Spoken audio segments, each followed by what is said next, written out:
What was a huge trend that everyone forgot about? That huge flood of film adaptations after the last Harry Potter movie aired. Bonus: if the movie studio inexplicably split the last book into two largely empty movies. Edit. YA=YOUNG adult genre of books.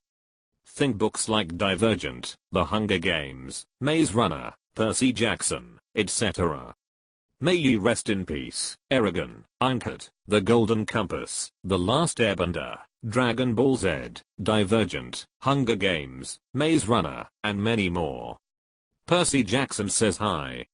We don't talk about the Percy Jackson movies. The Ice Bucket Challenge. The company I worked for made me do it at the end of October in the PNW. It was 45 degrees outside. Then they also filmed it and blasted it all over social media. Like you had to do it as a stipulation for keeping your job. Get cold or you're fired. Probably more like suffer this, or we won't think you're a team player and you'll get passed over for promotion. Silly bands. I know a guy who ordered a huge shipment of silly bands with the intention of reselling them, and by the time he got them the fad was already over. Like that guy that ordered something like 1,000 fidget spinners. Heelys. Every single time I find myself walking down a smoothly paved hill, I think boy Heelys sure would be the shit right now. This video of a grown-ass businessman using them to get around an airport fast as fuck makes me think we are all chumps for walking all the time. Heelys made Home Depot and Costco trips with my parents enjoyable as hell, lol. From a 90s-early 2000s perspective as a girl, scarves as belts, glittery scarves, bandanas, pegs, paper clips as earrings, fair jeans, leopard print meant you were cool. Screensavers on brick phones. Blue to thing them to friends. Singster at sleepovers, joke books, the stress of Lim Ui, Hilary Duff and Mary Kate and Ashley themed movies /clothes /macute. May those trends rest in peace and never come back. Lim Ui was basically unprotected sex with the internet. No kidding. Before I knew I could download YouTube videos as MP3s, I was obsessed with Lim Ui in 2006-2007. I'll never forget that feeling I got when I actually found the song I was looking for free. I can't imagine what kind of viruses got into my parents' computer. I also remember Morpheus and Kazaa. I remember my younger cousins downloaded Morpheus on my grandparents' computer and my grandpa was pissed. Inflatable furniture was all the rage in the 90s. My sister and I got an inflatable couch for Christmas. The basement flooded that year and we used it to float around down there. It was awesome. We all float down here. You'll float too. Flappy Bird. Didn't the guy who created it kill it? He created the game using a pirated version of Game Maker Studio. After the game got worldwide fame, Yoyo Games threatened to sue him for unlicensed use of the studio. So he took it down.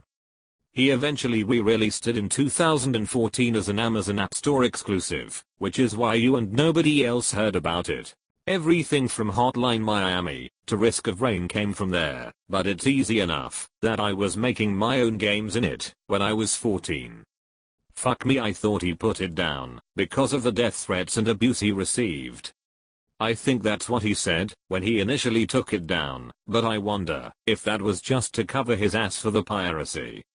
There was a video that went into detail on why he killed it, though the lawsuit never came up, and during the entire time that it was popular he hated all the attention he was receiving.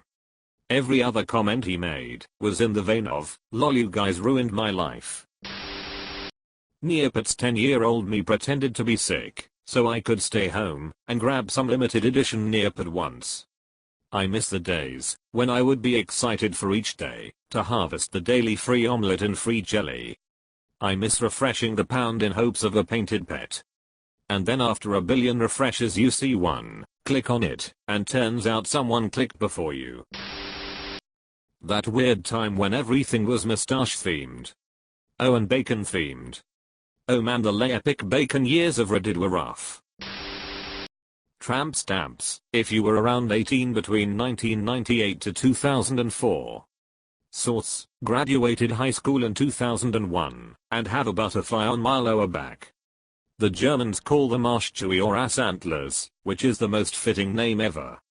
In Hungary it is Rabankrenzum, which translates to a bitch's number plate. However, I love the German too, and the fact that this has so many funny names in it. Spelling: thank you for the silver, my first award. There's no better testament that humanity should be unified than knowing there's a word for tramp stamp in other languages. There are so damn many trends in history that get forgotten about. I've written about that time when Frenchmen used to pretend to get butthole surgery because they thought it was cool before, but history is littered with stuff that was in until it suddenly wasn't. Take, for example, Shields green. It was the go-to color for about 100 years after its invention in 1775. If you've ever wondered why dresses and wallpapers in Regency and Victorian period dramas often tend to have that vivid green color, Shields green is why. The only problem is that it was made of arsenic, which is pretty damn toxic. There have long been rumors, in fact, that the arsenic-laden wallpaper in Napoleon's bedroom caused the cancer that would later kill him. Oscar Wilde's famous, and possibly apocryphal, deathbed epigram, "This wallpaper and I are fighting a duel to the death, either it goes or I do," might have been a little more literal than intended in some cases. It's wild that Wikipedia has an article about a color without any pictures. Here it is. Edit: I haven't messed with uploading images to Wikipedia, or looked into how they'd want the page formatted. Here's an img link. Edit 2, Wiki is updated. We did it. Reddit, well, Stamor 123 did it. Being older, I'm gonna go with Cabbage Patch Kids. I remember seeing moms about to brawl with each other over those damn things. Remember, each doll was different, so it wasn't just grabbing one off the shelf and being satisfied that you got one. People wanted to pick through every one on the shelf and find the one they liked the best. If two women saw the same one at the same time, oh boy, here we go. Yeah, my sister had some Cabbage Patch dolls. I remember they had Xavier Roberts stenciled on their butt cheeks. What about pound puppies? Or popples, lol? Personalized ringtones. I rarely hear anyone with custom ringtones now. Bluetooth earpiece for calls. I use customized ringtones for each family member.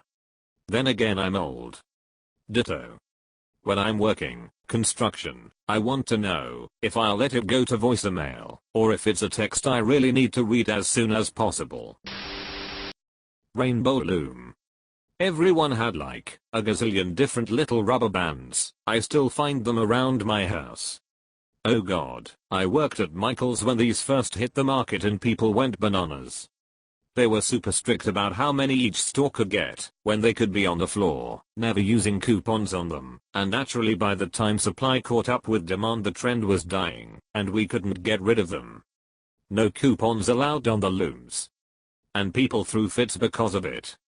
Different store, same massive stock left after the trend died down. Segways were going to change the world. Even though Segways didn't, their inventor, the guy who formed the company behind the Segway, Dean Kamen, has, even though he's not normally recognized for it. You know, Coke freestyle machines were invented by him? They were based off one of his many medical inventions. Edit, because everyone is bashing Dean Kamen for sucky freestyle machines. Kamen was only responsible for the initial design. A team of 6 engineers are responsible for what you have today. The freestyle machine was commissioned by Coca-Cola, so Kamen could afford to produce a new water purification device. Probiotic.com web link.